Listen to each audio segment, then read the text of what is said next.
His eyes were possessed by terror. They were big and white, with penetrating black circular centres. He stared at the battered panels of the aircraft's fuselage opposite him, as if that would somehow save him, but of course it wouldn't. And the rumble of the 4 massive engines left no escape, gnawing through heads and souls, setting easily aside any resistance it met. The debate on whether or not to invade Afghanistan has split the nation and indeed the world. Possibly not, Liz went on. Anyway, bit ahead of myself again as usual, aren't I?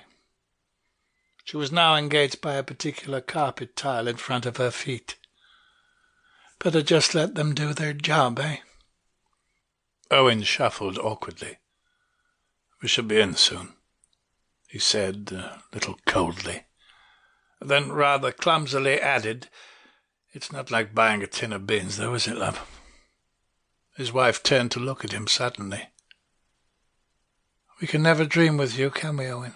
She daggered him viciously. Owen didn't look back at her. He kept his gaze fixed on the far wall, his anger rippling up a very unattractive-looking vein in his neck. If this day were an entity, then it would surely have been Satan. Such was its evilness. It had his power to match, too, and already this had begun to show itself in the rare combination of natural phenomena which drove it on. It was the coming together of physics and pure chance, and it was creating a merciless beast that threatened all the countries which lay in its path. It first appeared here now like a huge, wild savage, peeking curiously over the top of a faraway hill. High stratosphere for frizzled hair, dark, bold, full of clouds for its chest, and lightning bolts for teeth that connected freely with the ground. I couldn't get a clear shot, Paul reasoned back. The sergeant major turned his head and looked accusingly at him. You had it there. You must have. Not sure. No, I couldn't be sure it wasn't friendly. Really? Yes, sir, Major. The sergeant major moved. Now he was face to face with Paul. Please don't tell me we have a problem here. Owen blew in his drink to cool it a little. He seemed more on his guard now, as if he was expecting some kind of imposition via a question. Like what? He said carefully.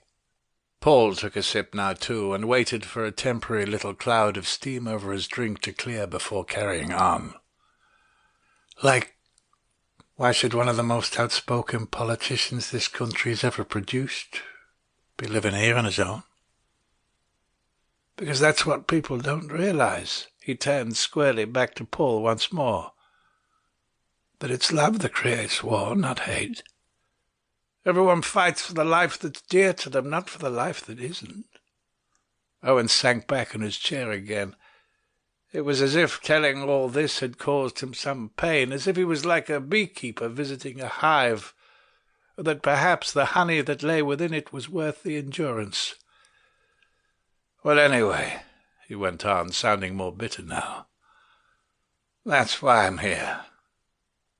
But you... people like you really don't get lost in places like this, no matter how wild they are. The boy smiled slightly, and then made a determined step forwards. Go back to the village! Paul screamed, but still on the boy came.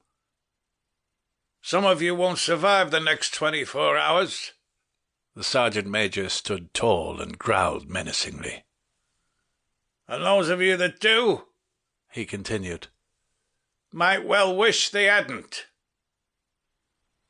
Things blossomed after that. Neither of us fought it. We didn't want to.